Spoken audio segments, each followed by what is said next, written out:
Okay, hi everyone. This is the Indian FTR1200 race replica. This is the first time that we've seen this bike in Australia, and it's currently on a road show around the east coast of the country. It's a great looking bike, and I've anticipated this bike since the launch in October, and I'm so glad to have finally seen it. In real life, it's just as beautiful as it is in the photos. The international market comes with this Akrapovic exhaust system, which is essentially a 2 into 1 into 2 muffler. Great bike. It's got some baffles which are in there, and surprisingly enough, this bike is a pre-production model motorcycle, but it's got some grommets underneath there, as you can see, where you usually have a screw to take the baffles out, but this model may be a pre-production thing or not. They're actually welded in there, so we haven't been able to take them out, but I'll start the bike soon so you can have a listen. So it's an awesome looking bike. Under these colours you can actually see that the paint's got a bit of a flake in it, and I don't know if you can see it in the camera, but there's a bit of green, a bit of purple, and some silver flake, which is awesome. So at the front of the bike, you would think that the fuel tank is there. In here, it's not. It's actually underneath this underneath these covers is the air box. So the air intake system is directly underneath this tank, and the fuel tank is in fact underneath the seat, in here, in this whole section here. They've designed that for weight distribution, and obviously that the 1200cc engine, 1203cc engine, has a set of twin throttle bodies right underneath there, so they've needed to design an airbox to fit suitably underneath that tank. So again, it is a V-twin. It's a 1203cc. It's a water-cooled engine. Nothing like the other engines in the family. So it is. Looks quite similar to a Scout motor, but I can assure you all the internals, from the crankshaft to the cylinder heads, have been redesigned to get the 120 horsepower out of this engine. So at the front here you've got the radiator, water cooled. You've also got a factory oil cooler, which is there. I've currently just got it plugged in on the trickle charger for the show, but there is a nice battery box cover that goes around there.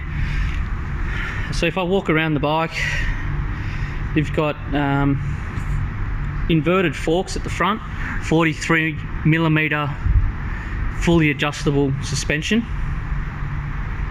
So at the top, dampening, rebound, compression adjustable. We've got twin disc front Brembos with twin disc calipers on it. The headlight is awesome. So this is the driving light just with the ignition on, and once you start the bike, the top section of the headlight turns on in this area, so you're actually driving with this halo, let's call it that, and the lights in the middle, and then the high beam is the bottom 3 lights there. The blinkers are quite nice.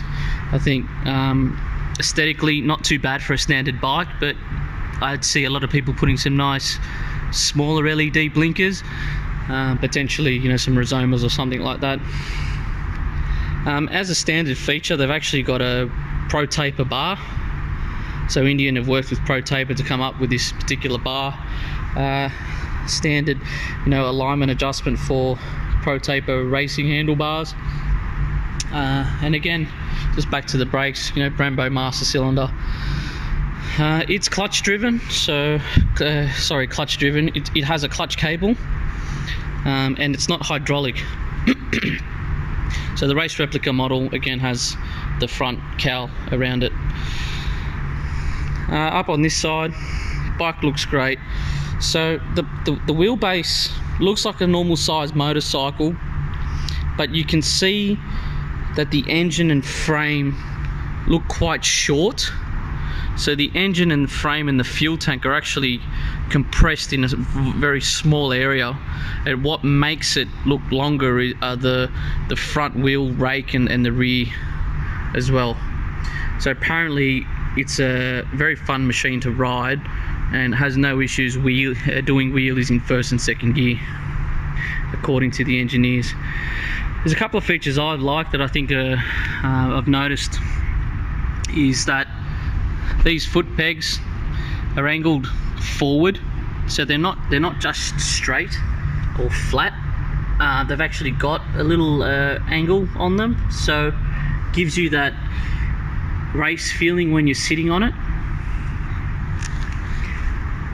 It's got passenger pegs that come standard with it as well in the passenger seat, and the passenger seat also has some grab rails on either side. The rear light's awesome. So that's your brake light, and there's the little Indian logo in there, which is absolutely beautiful. Great little addition. Yes, that is the mudguard, and surprisingly it is got some solid aluminium brackets. And again, I think one of the first things that will go is this.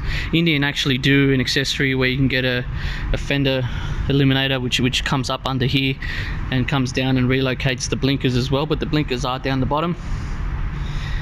But looking at it back from this side again, I think one of the first things you would do is get rid of that and put the number plate up underneath the seat.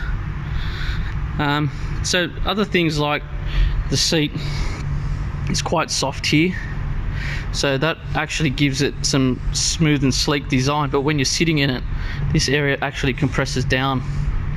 But from this distance here, you can actually see that they've kept the nice line in the bike all the way through.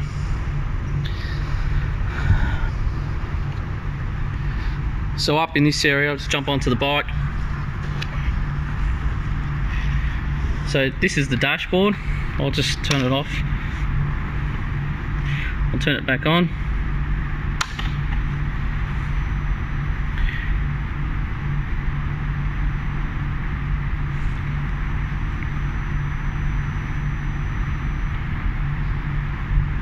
I haven't played around with this too much, as I haven't had the opportunity. We only got the bike in last night, so it's touchscreen.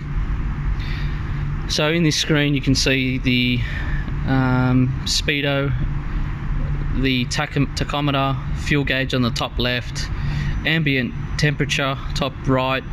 There's a compass down the bottom right, and the bottom left has the trip meters, so you can select to show you the total odometer kilometers, trip 1 and trip 2. Touchscreen, so you can flip through and have a option here to see your RPM gauge and also your kilometers, gear selector. As you go through the gears, it will show you that, and then your fuel gauge as well. The standard feature on here is this trigger button, which you can flip through your menus. So you come through here, it's got you can select to have your gauges on the display. If you press it again, you can select to have your phone. When your phone is connected, you can see your last contact, the contacted phones in there, and you have access to your address book, dial pad. So let's say you're riding and you've had a stop, I think you can actually type in a phone number and call, and when you receive a message from your mobile phone, it will actually display on there, but you won't be able to reply or anything on there while the bike is moving. If you press it again, we've also got functionality for music, so you can add your device there. This unit doesn't have speakers, it doesn't play the music, but if you had a headset, you sync your headset to it and it will play the music and media through the actual headset itself. On the settings page, so you've got software information. What I find interesting about this is that it has a USB port in here, so you can charge a phone, but it will also have the functionality at some stage down the track where some manufacturers or some aftermarket guys will actually be creating their own software or own ROM, so you can have different skins on the display, as this is a standalone unit itself, which is great. So as I said, there's different themes. There's auto, so during the day it will display this white theme, so it's visible, and at night goes back to the black theme. And then auto obviously is auto for it will work out which one is the best theme. Bluetooth devices, different languages, system information, and then updating software. So there's no doubt that Polaris, as these bikes develop through their through their year and their technology, they'll actually update the software, and it'll be available through the Ride Command software website, where you can download the software, plug it into the USB, and then upload the stuff that you need to do. So time, it can be selected to be set from the GPS system, or it can have you can set your time zone and select 24 or 12-hour time. And there's an option here to see the oil life, so it will show you when it's due for service. You could also reset it.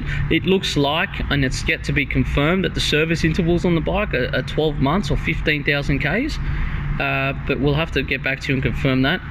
There's also a diagnostic section where you can see the errors in the bike, so you can have a look and it will tell you what the error was. So it is a really great tool for people that are in rural areas that don't have access to Indian dealers. They can have a look and see what the error is, and almost self-diagnose or help the dealer in diagnosing their bike in remote areas. Further to the left switch block, you've got standard cruise control on all the models. So you can set cruise control, which comes up there, on and off, and this is again a standard feature. And you don't need to just use your hands to touch to work this screen. You can use this toggle switch here. So there is a return button here. So if you press the return button, it goes back, and then there's a toggle button where you can select all the different menus, and you press it in to select what you're looking for, and scroll through. So it can be done on the fly as well. And also the touch screen. Also the horn and the blinkers are here, so they display at the bottom there, left, right. Horn is great. And the mirrors, for the international market, these are the mirrors, how they're set up, but you can also get mirrors, I think, as an accessory or a bar end mirror. I'm sure people will be modifying those as well. This dash is fully waterproof, so no need to worry about getting it wet. That's all for the functionality at the moment on the screen. There is one other cool function. There is 3 modes, so there's a rain mode, a standard mode, and a sport mode. And again, I need to get back to you guys and confirm whether it's just a throttle restriction in the bike, or whether it does things to the engine ECU in regards to its timing, ignition timing. So I'll get back to you and let you know about that. But you've got rain mode, standard mode, sport mode, and again there's another mode here, track mode. So track mode comes up and it gives you this feature here where it says TC/ABS, which is traction control /ABS, and you have the option to actually turn the whole thing off. You need to agree to turn it off, and basically you've got a thing here that says you now have no ABS, no traction control. You are in track mode. And the great thing about this is if you cycle the ignition off and turn it back on, it all reverts back to being back on. So the traction control is back on and is back to standard. So this obviously lets you do things that you wouldn't want to normally do. And if you do a bit of dirt riding or off track, you essentially, the guys know that you want to have no ABS. ABS is and traction control doesn't help people that are riding on the dirt, so it's great to be able to just turn it off. And then once you turn that track mode off, the traction control goes back on, and then you're back into normal mode. Okay, so fuel tank filler is here, just looking at that, and there's a really nice finish up in this area, which is really, really great. You definitely know what you're riding because it's written there. And again, really, really nice bike. I think I'll start it for you guys now. You can have a listen. And again, I'm just confirming that this bike has the Acropovic exhaust system. So here we go.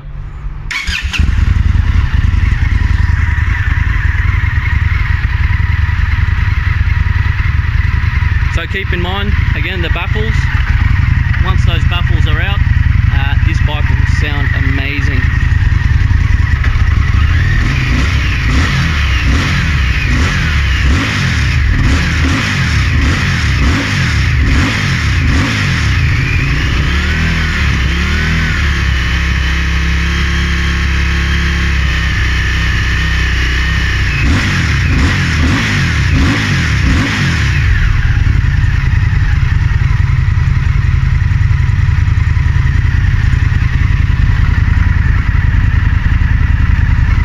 Show you what this tacho looks like.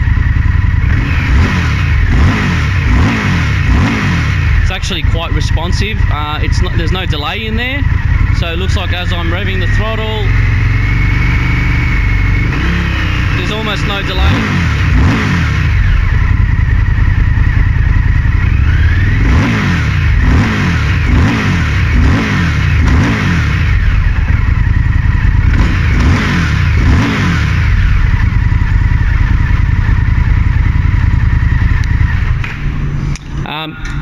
And for you hooligans,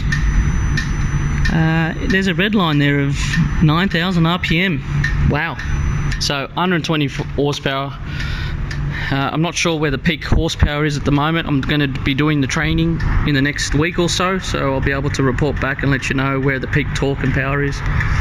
Look, before I go, again, that's the race replica. I've also got the standard S1200 model. What's the difference? Red frame on the S versus the black frame.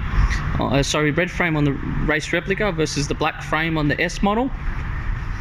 Standard exhaust system, so the international market comes with the Acropovic exhaust system.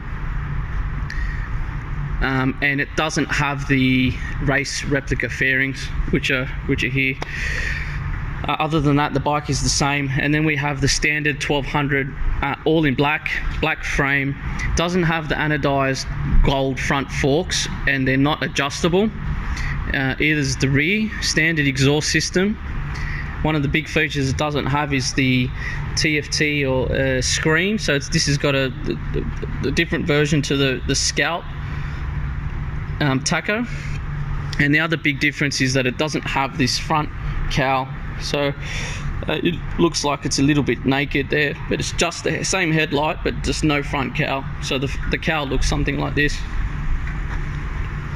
And we're lucky enough to have some of the accessories that are available. So they're the slip-ons available.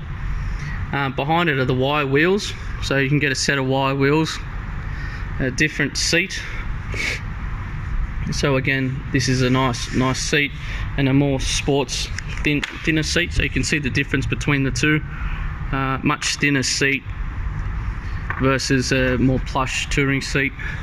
Carbon fiber gears, awesome. So carbon fiber fairings. So these are clip-on, so you can basically grab this bike here, and if you much time you decided to change the color, we can just pull these off and put these ones on. You've got a carbon fiber looking race replica, so they're awesome.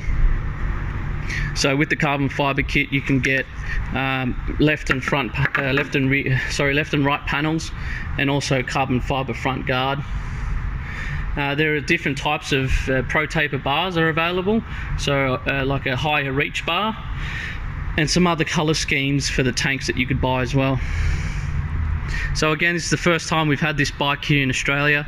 It's currently in Sydney. If you'd like to come down, it's here for the next few days.